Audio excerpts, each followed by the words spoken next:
Good evening, Gearheads. Welcome to your Sunday night with Speed City. We are excited to bring you lots of fun motorsport discussion tonight. This is the busiest summer in Formula One I think I've ever been around. I know. It's like this break, I have visions of just relaxing, and it's just not happening. There's way too much going on. This John Massengill, that was Jonathan Green. Les Kaiser is taking the weekend off, but we called up Bob Varsha, and he said, yes, I can't believe it. Mr. Varsha, welcome to the show. Thanks, guys. Especially in a weekend when he's working. Deja vu sense in all of this. Yeah. Yes, sir. And I can't believe you're here because doing Formula E all weekend, you don't even know what time zone you're in, do you? Oh, boy, I tell you what, Jonathan can tell you as well. You go to Daytona, Spa, the Nürburgring, Le Mans, it's one all-nighter. Yeah. And you can do it. But this doubleheader weekend, and they are becoming very popular on the Formula E series. Boy, back-to-back all-nighters will just take it out of you. It is grueling, no question. You're absolutely right. You get yourself into a mode for Le Mans where it's, okay, I just got to get to, I can take Monday off and I can just collapse. Yeah. So you mentally get prepared. Because there's no way, even if they say, oh, well, you're doing 3 hours and then you're off and then you're doing 3 hours, it doesn't matter whether you're a driver or a commentator or you're just the graphics guy doing the buttons, you can't relax. Yeah. It's tough, but there's nothing else I'd rather be doing. So there you go. Well, we got lots to talk about. Let me run down. We're going to get Bob to recap the Formula E finale and the Formula E season, as we have a new champion. They're done, and we're going to talk a little NASCAR boogity because, Jonathan, you got to watch a good bit of that. I did. But we have some great discussions because I stumbled across a guy who has some fascinating stats on Formula One sponsorship. Bjorn again, that's right. And this is a fascinating group of stats because we're going to talk all about most of the stats center around the American increase in sponsorship in Formula One. Lots of interesting stats. We're going to talk about the latest on the Andretti global F1 effort. We're going to talk about F1 silly season, which includes IndyCar, of course, now in this new era. And we're going to talk a little Kimi Räikkönen tonight, too. So we got lots to talk about. With all that, and given that you just said that, there's some really tasty conversation out there with Andretti, with the silly season, with the porpoising. We haven't mentioned that. Yep. 512-643-5483. Hey, we've got Bob Varsha on the show. Get a chance to, air your feelings. Tell us how you feel in your summer break with Formula One going back to the grind in a couple of weeks. But, let's find out what you think. Who should drive for who? Should Piastri get a seat? Has Alonso tipped the barrel upside down? Has Vettel done the right thing? What's going on, Yes, and I want to welcome our gentlemen and ladies that are watching on YouTube. We got Bill Ricker and we got Old Timer, and a special shout out to Old Timer because he just sent us $5 on YouTube somehow. I'll have to figure out how to go get that $5 and it's not in Bitcoin, is it? No, I don't know. Maybe it is. He says, "Love the show, guys. Can't always catch live, but always watch replays." Thank you, Old Timer, for tuning in, and thank you for that donation to the and Dad, Speed City thanks for cause. tuning in. Dad, yeah, thanks, Pop, for the $5. Well, you know what? Let's talk. Let's start off by talking Formula E. We got Bob here. Yes, and who better because Bob is did the Formula E all season long on CBS Sports Network. Yeah, on CBS Sports Network. And Bob, why don't you recap a little bit of the finale in the season for us? Be glad to. It's this was a watershed season in so many ways for Formula E. 8 full seasons. It's second as a recognized FIA World Championship. 100th race held this morning. Last race for the Generation 2 Formula E car. Remember, the Gen 1 car wasn't strong enough to go the whole 45-minute race distance, so the drivers had to hop out of one car and into another during a pit stop. That lasted for a couple of years. Then the Gen 2 car had all the battery capacity and efficiency to go the full distance. That lasted for 5 years. And now next year, we get the Generation 3 car, which is smaller, lighter, more agile, much more powerful, and much faster. So it's going to be a really exciting time. There's also tremendous turnover. Some teams are changing name. Mercedes EQ is taking the team's championship and leaving the sport. McLaren will take over their franchise. Maserati is coming in next year, taking over for Venturi. Apt is coming back. I mean, they dominated the early seasons of the championship, went away when Audi did, but they're coming back with a driveline manufacturer yet to be named. So, there's all this anticipation that was building up this weekend on a brand new, untested, nobody'd seen it before track in Seoul, Korea, which ran around the Olympic Park down there from the 1988 Summer Games, including into and out of the Olympic Stadium. And it was, by all measures, a really cool track. And it produced some good racing. It looked good, didn't it? It looked good on television, too. Yeah, it did. Obviously, Korea's been plagued by terrible weather. They've had floods. They've had fatalities. We had heavy rain on Friday night, and then it rained during Saturday qualifying, which spiced things up, as rain always does. But long story short, it came down to two guys, Mitch Evans with Jaguar TCS Racing and Stoffel Van Dorn with Mercedes EQ. Evans drove the championship to the final day by winning Saturday's race, and then qualified poorly by his standards on Sunday, so he could never quite catch Van Dorn, who basically cruised to the victory. It was exciting. It's been a great season, 16 races. Next year we go to 18, all in the first 7 months of the year, which should be interesting. Wow. The new car I mentioned, some drivers are moving around, going to new teams, some new faces will be coming in. So a lot of anticipation. Now, the championship fight was a classic consistency versus spectacle, if you will. Stoffel Van Dorn in 16 races finished out of the points once.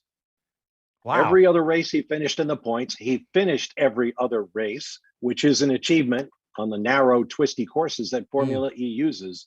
So he only won one race, but his consistency kept him near the top of the charts. Now, Mitch Evans, on the other hand, tied Ido Mortara from the Venturi team for the most victories by a single driver. They each won 4. So it was a case of Mitch closing at the end, and it finally went to Van Dorn, who will be a great champion. He'll be coming back next year, joining Jay Penske's team, which becomes the factory effort for the French DS automobiles. They're a division of Peugeot Citroën, and they powered the Techeetah team to a number of championships. So that'll be a big step up for Jay Penske and his Dragon Penske crew.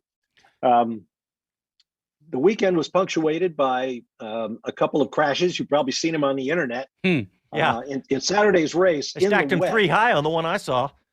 Yeah, and that's my point exactly. Nick de Vries, like 7 other drivers, hit a change in the track surface. There was a lot of concrete patching where they pulled traffic islands and things out of the way. And that concrete, when it was wet, was like ice.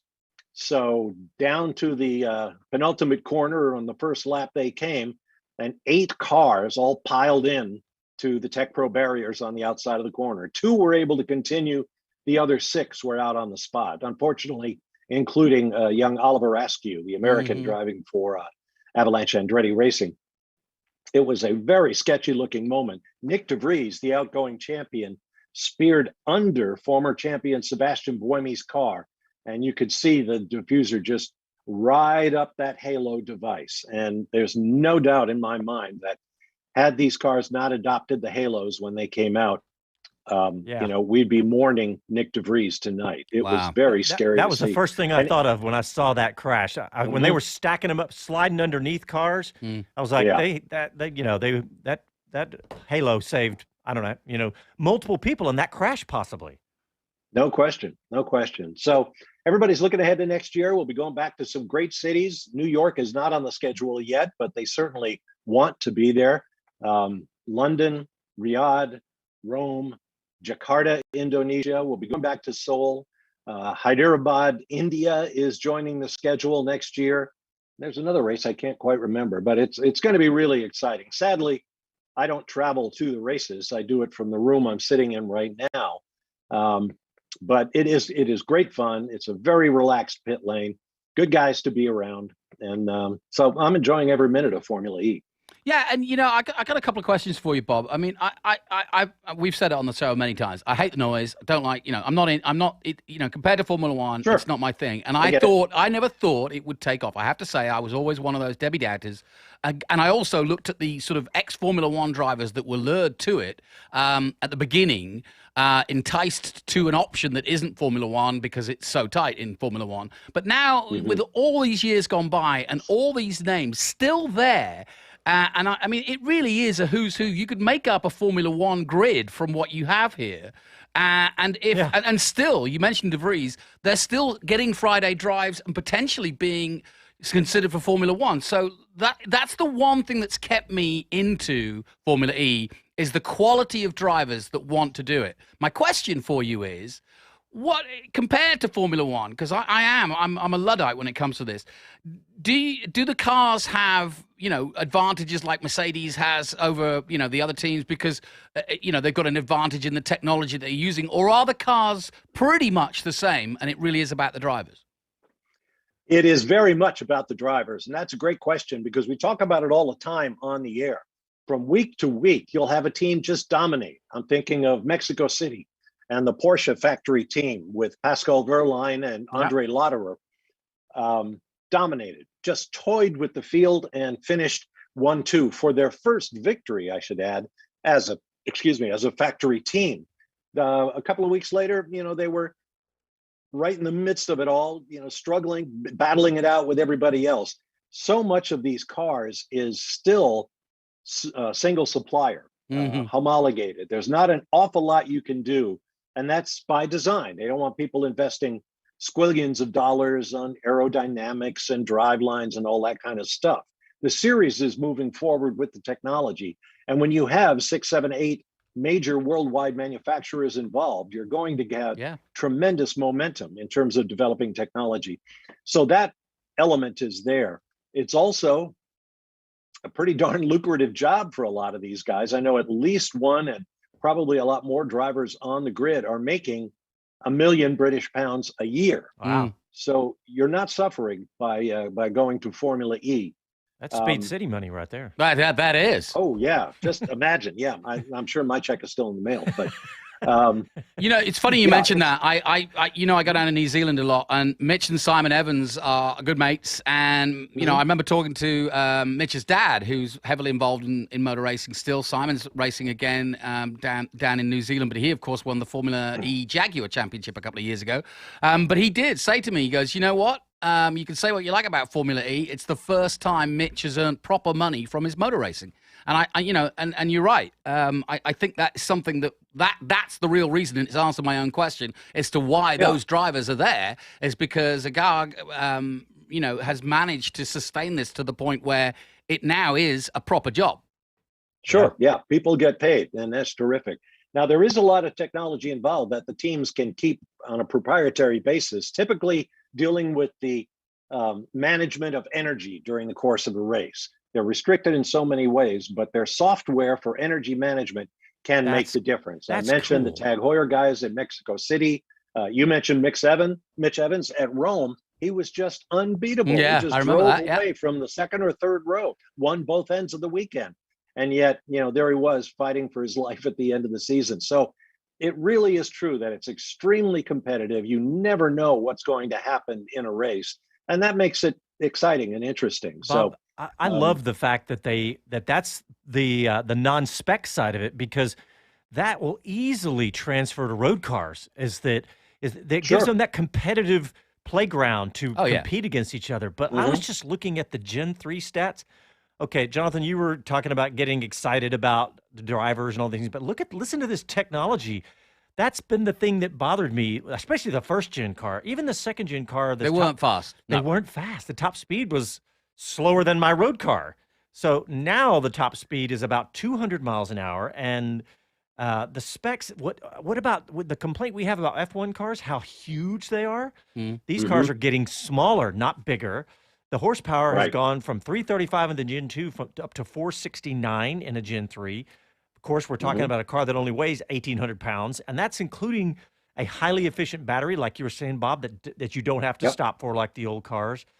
And the Gen 2 car has a second 335 horsepower motor on the front axle that's used exclusively for regen. So this is really cool specs. This is, you know, I'm not a complete geek on electric cars, Teslas and Porsches and all that stuff, but I do keep up with it enough to know that these are some cool specs. And this is really exciting to see next year. This is just going to get better and better. But guys, we have run long on our first segment. Let's take a quick break and come back, and we're going to talk some Formula One and more. Listen to the Sunday Night with Speed City. Back after this.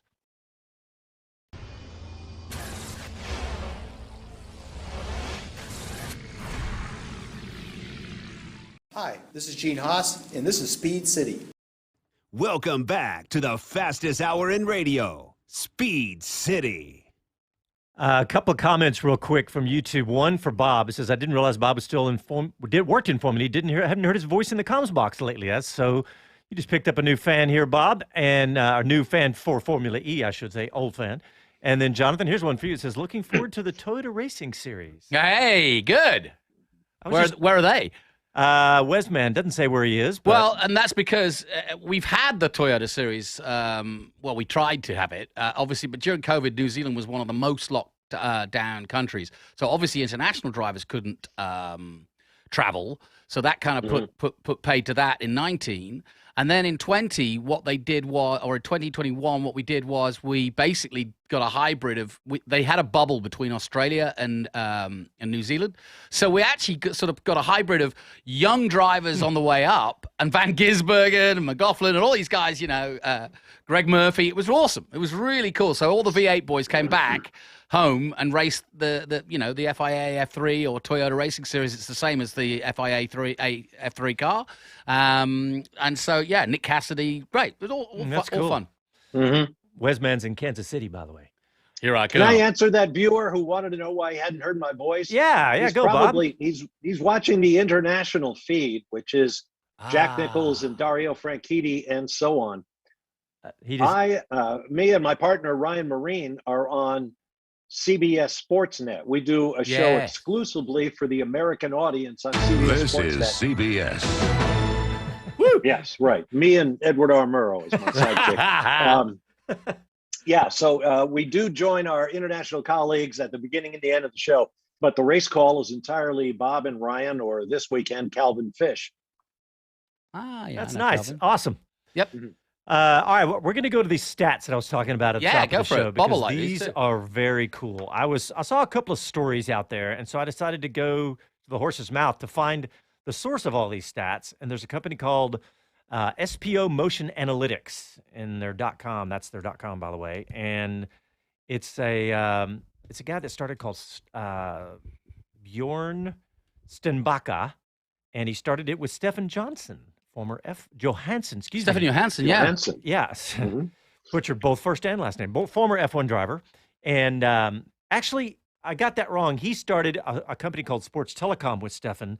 So that's some of the background on Bjorn. But I emailed him, and we traded a bunch of emails back and forth. And he sent me some really cool stats. You know, what they do is they do research and information for companies that want to sponsor in Formula One. So I didn't get like a full breakdown, the $100,000 report or whatever it is, but he gave me some great stats, and they're really fascinating. I'm going to run down these, and then I want us to talk about them because there's kind of a bombshell at the end of them. But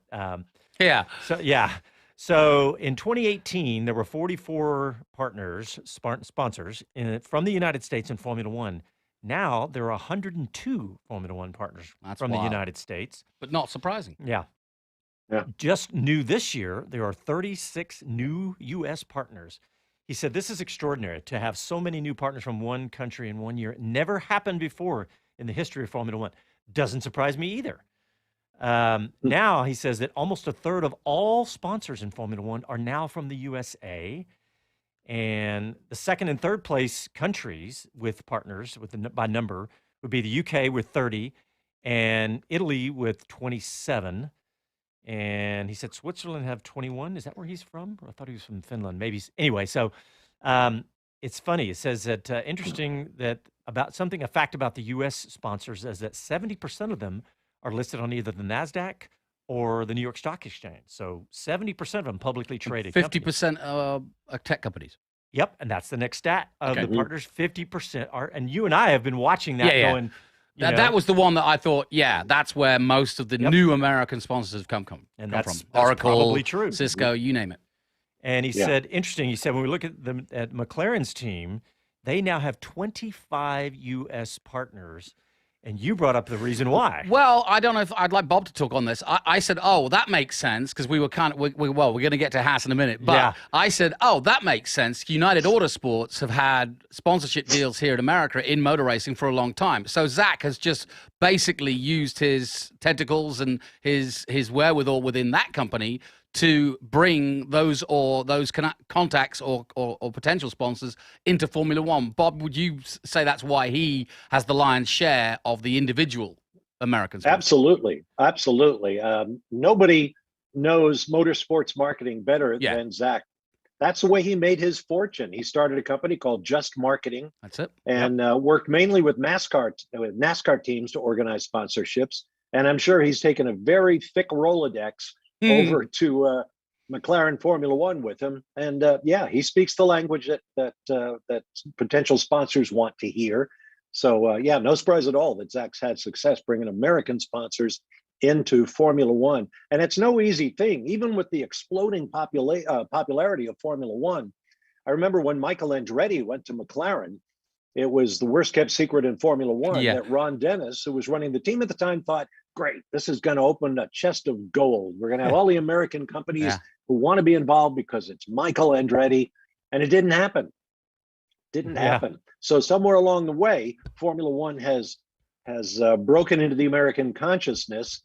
I think the number of American sponsors speaks to the strength of our economy. And those are clever people, and they see Formula One as a great opportunity. Years ago, I spoke with a guy from a major international bank, and they were sponsors of the Renault team with Fernando Alonso, and I think it was Nelson Piquet Jr. at the time. Yep. And I asked him, you do business worldwide, right? And he said, yeah, but that's not the reason that we're with the team. We have very specific markets that we want to promote to.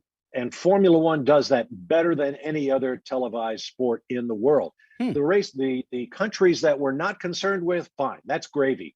But when we're on television in the countries where we want to go, where we can invite our clients and and let them see their name on our car or see our name on the car, we're going to do that because Formula One really is the name of the game. Yeah, I mean, if you wanted to make a makeup company, but let's say you were making widgets here in Austin, and you'd come across the unbelievable battery for Elon Musk's cars, and you start selling them in Austin, and then you start selling in America, and then you start saying, oh well, let's see if we can get into Asia, or can we get into Formula One? Would be the perfect vessel because you can start by just acorns, if you will.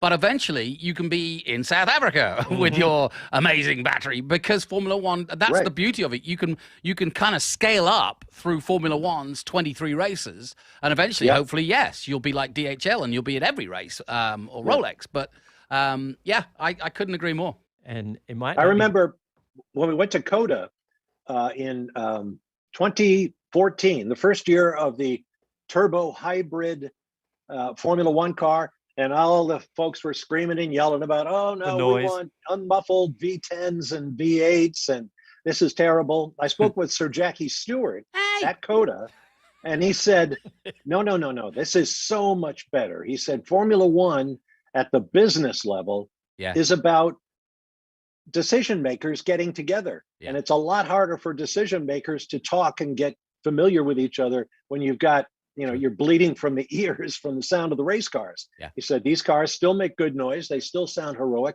but you can conduct a conversation around them. And that's where the money comes from in Formula One. Yeah, it really is. Bob, you talked about these guys that they know what they're doing in sponsorship. And you have to really understand that these companies that are like Oracle, the new companies, and Salesforce, I mean, these are massive companies. This is not a vanity buy for them. Oh, no. They're looking at the numbers going, what's going to be my ROI when I spend, I mean, what did Oracle, it's like $500 million over 5 years? Yeah. Some stunning number. Well, and I tell this story regularly, and I know both of you will back me up. the first tech, if you will, the first sort of company that was not connected to what I would say an obvious motorsport. Like you've got Shell, you've got car manufacturers but Right. when Xerox got involved in superbike racing at the Carl Fogarty's height, that was when I was doing my superbikes. I was like, this will never work. But then I met the guys from Xerox, and they said, look, there's nothing exciting. There's nothing fun about our product. Who the heck are we? It copies things, right? That you can't. Right. It's a box. But It's a put it tool. on the side of a damn Ducati, and people are like, yeah. So there's a little bit of that with the tech companies, I think, too, because absolutely. you don't need to know what Oracle do, but you know that they're with the Red Bull team, and that's my team or whatever it is. Well, yeah, I think technical people are drawn to Formula One. Yeah. So I think they're drawn to motorsports in general. I know there's multiple segments to the motorsport audience, but I think technology is a big part of one. Yeah. All Sure. right. So now I'm going to drop. Here's the drop bomb. Here's the money bomb here, and I'm moving down my stats. He was just talking about McLaren. It says American team Haas is last on the list with only four American. U.S. sponsors. He said, but there's a huge difference between the teams when it comes to total number of partners. When Haas have 14 as a total, McLaren have almost 50. So 50% of McLarens are American. So. Yeah, I don't know what I read into that. And let's face it, we got an interview with Gunter at the beginning of last year where he admitted that they were going to try to change strategy a little bit from trying to sell Haas Automation, which was Gene's original idea, and then they globally, and then of course they got into Ukali, and that kind of went sideways with, and we all know why. But again, I think the idea was let's have one big sponsor. And the McLarens do what they do, which is have lots of different ones. Remember, you've got to look after those sponsors. You can't. You've got to give them all love. That's true. So I think that's been as a smaller team, that's been their way of going about it. But I've always said that they need a Zach type person in there to bring Americans, because it's still not regarded as an American team. Yeah. Yep. And you have to speak their language. I mean, you have to, know what it's almost like being a lawyer in a courtroom. You never ask a question you don't already know the answer to. Yeah. And that's what you do when you're talking with these sponsors. Have you thought about this? Have you thought about that? Yeah. Here's what we can do. Bob, you would know that as being a lawyer. You would know that. Right. And I've asked a lot of questions I didn't know the answer to, but I digress. All right, well, let's get in a quick break. And when we come back, we're going to continue discussions about Americans in Formula One, because we're going to talk about the latest in the Andretti Global F1 effort. And we'll be back after these messages.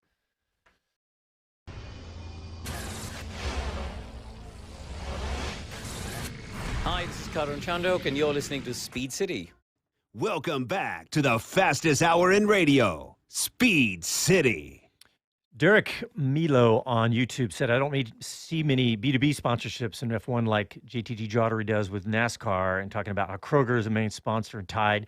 And you guys just missed it. We had a great conversation during the break about all of that. But bottom line is that is probably Bob was saying that's probably something that will change. We'll start to see some changes there. So, and thanks, Nominal says smash a like. Great show. Telling everybody to give us a like. Yeah, I guess likes helps on YouTube. We're still figuring out YouTube, guys. So thank you. Before we go to Andretti, I wanted to talk about, Jonathan, you actually sent me this link a while back on Black Book Motorsports. Yeah. It's all it is just talking about ESPN's ratings. And by the way, I didn't tell you this, but I communicated with the ESPN PR team trying to get television ratings from them, and they're going to start sending me stuff too. Great. So, Good. But there's some great stats here because, and as everybody probably knows, Formula One and ESPN the numbers have just been going straight up the last few years. And 1.3 million turned on average heading into the 2022 season, up from 934 the previous year. And the prior records ratings was 748 back in 1995. So it's just going crazy. And aren't we beating NASCAR in the 18 to 49 category? That's the one that I was about to read, because think about how big that is, guys. That's huge. That's the fear of all motorsports a few years ago, is that everybody's aging out. Kids don't even care about cars. We heard that. They're not getting their driver's license till they're in their early 20s, and the kids don't care. 18 to 49, they're beating NASCAR, and their numbers are roughly half of NASCAR, but they're beating them in that demographic. But the other thing you sent me today, which I didn't know, which begged the question, which is, okay, what does Indy get? And Indy posted that tweet saying our best audiences in 20 years, and it's 1.4 million. Is that per race or? Yeah, that is through the first 13 races. Right. So that just shows you that Formula One in America is going head to head with Indy, and that's impressive. Yep. And one of the notes here on this website were a particular highlight for Formula One in 2022 was the inaugural Miami Grand Prix on May 8th, which scored an average viewership of 2.6 million on ABC, the largest audience for a live F1 telecast ever on U.S. television. Yeah, and if money talks, you talk about that ESPN hadn't re-signed their 3-year deal that they have now at Miami, but they have now, and each year, 90 million, we believe. Yeah. So it's money talks. It's a huge number.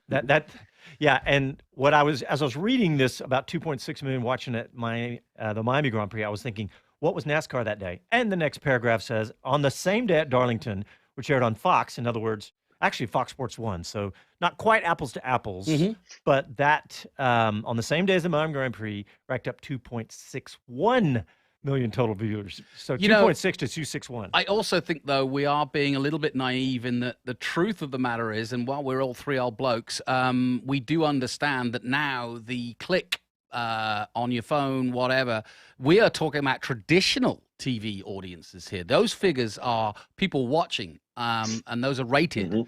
Gosh, I mean, how many people must be watching on their phones, watching in a bar, watching watch parties, etc.? Well, I think that those numbers actually are the same, because when you're watching the race on your phone, you're still watching it on ESPN. You're still watching. So, okay, all right. So I think that, but to your point, Formula One has been the fastest growing social media in all of sports. Well, they had none. Well, I was going to caveat it. Yes. Yeah, that's exactly When you right. think about ESPN got it for free, essentially, for the first couple of years. I mean, that was the biggest that was a smart move. Story. Yep. That was a real. To be honest, we should credit Sean Bratches for that move, an ex-ESPN executive who went to Formula One or to Liberty Media and ran. Smart guy. And also, Sean Bratches was the brains behind Netflix, Drive to Survive. Aha. I mean, is that right? I didn't know that. I'm pretty sure. There's a lot of things hiding in that mustache. Oh, no, that's the other guy. No. I was on that's Chase Carey. I was on the Fox end of that whole negotiation when Liberty was trying to put Formula One somewhere on American television, and the story was a bit more complicated. Sean Bratches, who was an ESPN lifer before he joined Liberty, really didn't have anywhere to go because Formula One wanted to do their own streaming show, as they do, F1 TV Pro, and the Foxes and the CBSs and the other networks were saying, well, no, then you're competing against us, and you want us to pay you to so you can compete against us. So everybody said no, and they basically gave it to ESPN, and now the cows have returned to the barn, and it's 90 million a year, and it's great. That's how the business works. Yeah, you're absolutely right. That analogy, the cows returning to the barn, just doesn't seem very Bob Varsha like. It's, but I like it. It's great. It's a good one. Oh well. No, it's a good one for the sure. hens have come home to roost. Well, there you go. Same thing. There you go. Those are some great stats, and I will share that out on Twitter so you guys can go look at that. But let's talk a little Michael Andretti and the Andretti Global F1, and let's talk a little Mario too. Because this ties into nicely with what Bob just said about how it didn't work back then, and it doesn't seem to be working now. Well, I'm sure you know, but Andretti Global F1 by Michael Andretti has put in their tender for a Formula One team, and they were going to buy Sauber. They were going to buy Sauber. That didn't work out because Sauber said, "Yeah, you can buy in, but you can't have any control." And that's exactly what Mario and Michael did. They laughed in his face and said, "We're going to take our $500 million and go somewhere else." Yeah. And Andretti has they've opened I don't know the technical terms. Maybe you do, Bob, but they've started an effort to do a NASDAQ style offering, of which is $500 million. And they paid the $250 million. Yep. Mm-hmm. And actually, I don't know if they've actually paid it. Well, but they've gathered the money together, and if the franchise was given, they would pay that. Right. Which is what you need. They proved they could pay it. Yeah. Yes. But the latest updates, Jonathan, I'm gonna let you run with them because you would know them better than me. But the latest updates are fascinating. What Mario is saying about Toto, etc. Well, Mario has been banging the drum and helping Michael best he can. Obviously, he's an ex-Formula One world champion. Superstar. Yeah, I mean, who the heck wouldn't want an audience with Mario? He's Mario. Yeah, he's probably the greatest name that's still going today in both Indy and Formula One. Right. And of course, he's going to help his son Michael, who is the businessman behind all this. But he would be the ambassador. He'd certainly be a role to play. And for Mario, you got to think of it. Starting off in Italy, he's come full circle because if you like, he's become a hero. But this would have his name on it. So what a legacy for the Andretti family, who are, let's face it, in Australia. They're in Formula E. They're in Extreme. They're in Indy Lights. They're in Indy. They're all over the world. So Michael's... Maybe you should tell Toto that. I'm about to get to that. So Mario has been, as he has literally since Miami, and both he and Michael were in Miami, treading the boards and trying to, drum up support for this. And I think they're being treated really pretty toughly by Formula One because it all seems to have gone quiet. So Mario just kind of said recently, responding to a suggestion that Wolff is too powerful, Andretti, who is an F1 champion from '78, said, "This needed to be said. It's about time." Because Toto Wolff was quoted as saying, "Yeah, I think it would be a good idea to have Audi and Porsche in, but I'm not so sure about Andretti. They've done some good things in the States, but really having a global marketing arm like a Porsche or Audi would be a better fit," which I think would leave a pretty nasty taste in my mouth if I was Michael Andretti going, "I'm not just in America, guys. I'm all over the world." And Bob, you of all people know that. Oh, yeah, absolutely. Mario remains, I'm very confident, the single most popular personality from Formula One with the European journalistic community. You put Mario in a press room and everybody comes over to talk to Mario. Because he will talk with them, he'll give them great quotes and content. He has the perspective of all these decades being around the sport and other forms of motorsport. You want to talk about IndyCar, you want to talk about dirt car racing. Yep. You can. Mario's your guy, and everybody loves him. He gives time to everybody, and that goes a long way. So when you hear someone like Toto Wolff saying, "Well, what are they going to bring to the game?" You put Mario at one end of the field, and you put Toto Wolff at the other, and see where the fans go for autographs. Yeah. They don't have the financial clout of an Audi or a Porsche, but this is the Andretti family. This is history. Well, let me just so. Toto's quote was, "I think whoever is our 11th team, whoever gets an entry needs to demonstrate how creative they can be in business," Wolff said. Andretti's a great name, and I think they've done exceptional things in the US, which is wrong because they've done it all over the world. But this is a sport that is a business, and we need to understand what they can do and what they can provide in the sport. And if an OEM or an international multinational group joins F1 and they can demonstrate that they're going to spend X amount of dollars in activating in marketing in the various markets, that obviously is totally different proposition for other teams. Mario shot back by saying, I'm going to find this quote. He says, I see Audi actually merging with a top team as an engine supplier. And I'll tell you why. You can better justify the investment because as an engine supplier with any team, you win races and your engine wins. And you don't. And when you don't win races, it's the team's fault. It's always like that, and it always was like that, and that's fine. We're one of the teams that will be open to another manufacturer. We're working already with present manufacturers to make some decisions, and that's the way it goes. You absolutely welcome manufacturers, but the manufacturers come and go. We don't go. Yes. We come and stay. And he says manufacturers don't depend on the sport. We do. It's our life. What's all we do? We breathe this. Why deprive us from it? We're serious about it. And that's all quotes I've just been reading. I wanted to read it properly because that really does sum it up. I had absolutely right. I had cut and pasted those last four. Yeah. That was what I took away from that article too. It's like it would be great to have Porsche and Audi. Absolutely. But wouldn't it be great having a team? Yeah. But let's just stop. When I first heard any opposition to Mario Andretti and Michael Andretti, I was just like, this is absurd. Yeah. And I even started to doubt myself, but I'm thinking, hang on a minute. Let's back up to the Formula One United States sponsors. If Mario brings a team, which they've said they will bring an American driver, if not two, and they will not languish at the bottom. Yeah, I don't expect them to start off fighting for a championship, but I don't know that they wouldn't. But they will not languish at the bottom of Formula One. Everywhere Michael is involved in any sport, whether it be Formula E, whether it be Indy Lights, whether it be Indy. Proof's in the pudding. Proof is in the pudding. And, you know, it does upset me. And I know I'm the European here, but it really gets me angry to see that there is still this purveyance. And I'm basically saying that I agree with Mario here. How much power does Toto wield in these decisions or sway in these decisions? Because what he's saying is, I'm representing Mercedes. In fact, I'm a third owner in it. And I'd rather see my competition, Porsche and Audi, out on display racing against me every weekend because that's better for me, is what he's really saying. Yeah. I'd love to see someone stand up to Toto and say, okay, you know, you're anxious to learn what Andretti can bring. What specifically are you looking for? Yeah, let's answer those questions. Yeah. You know, what do you want to know?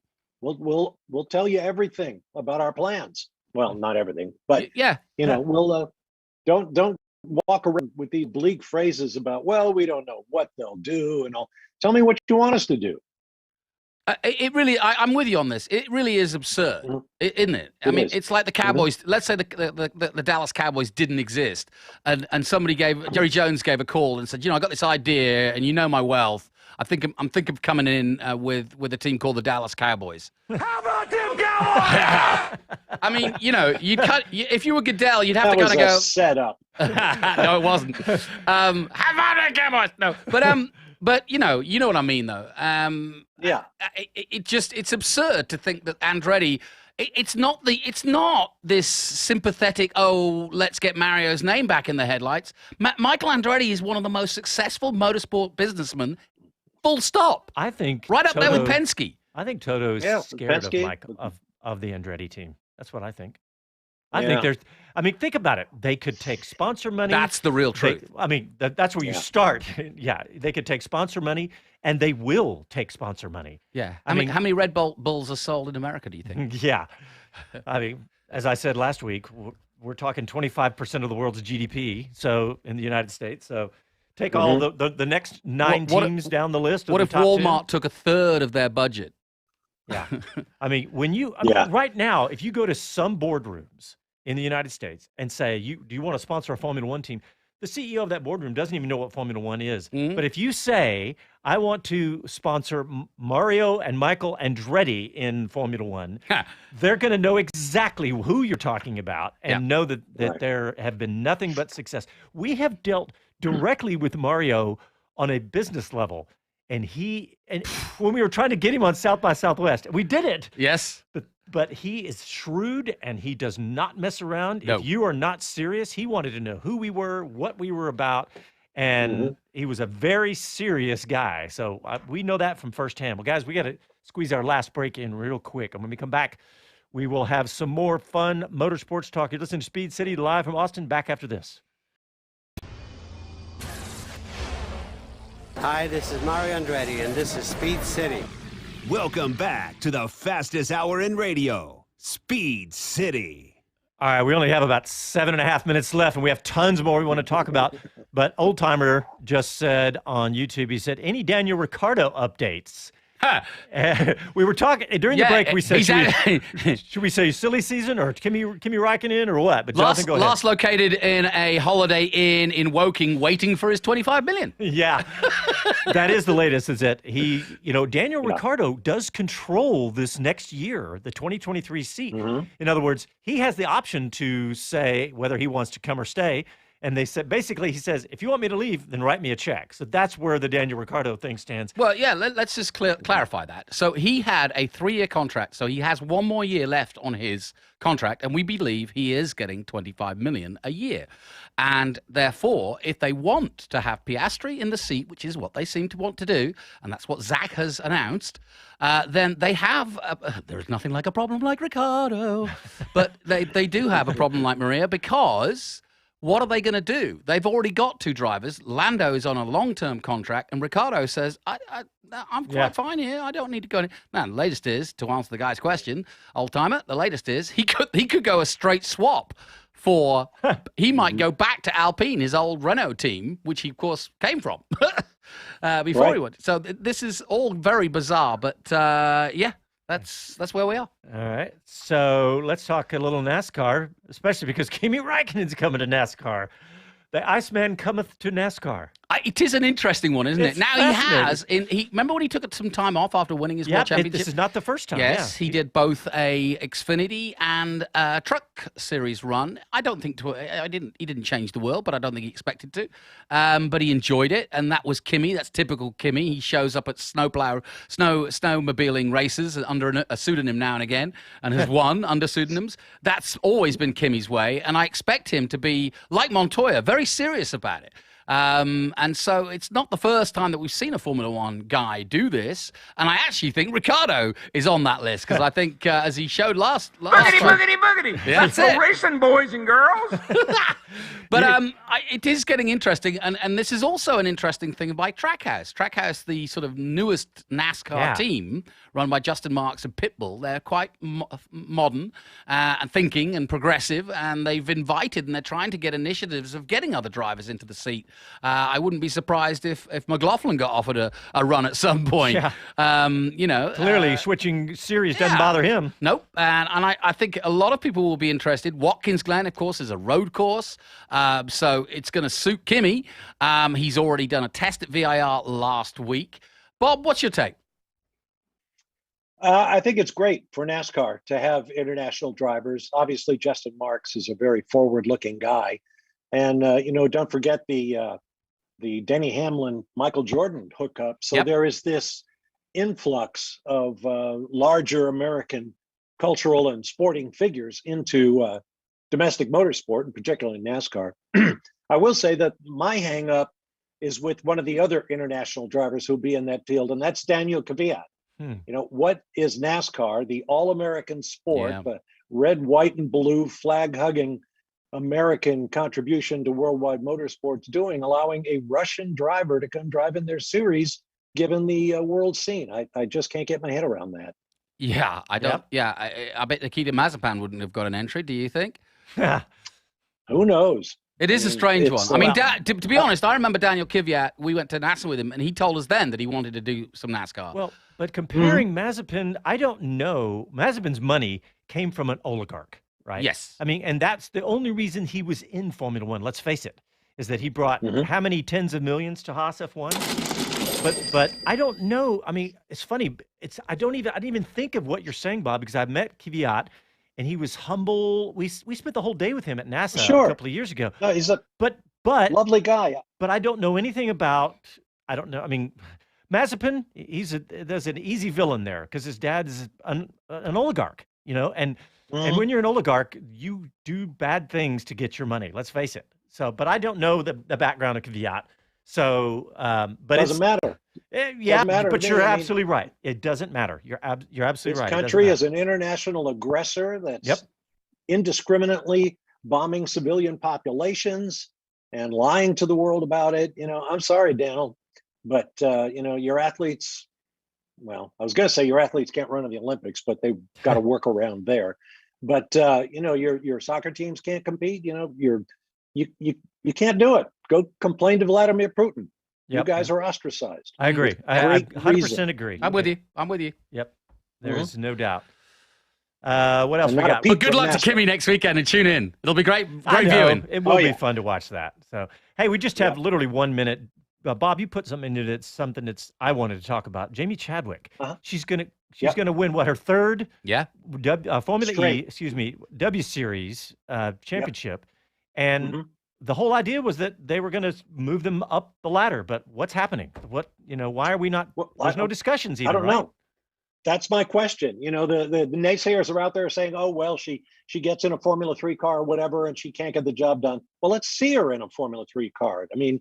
Let's draw back the curtain. She is crushing the W Series. It's almost unfair Yeah. And what she doesn't win, Alice Powell does. Yeah.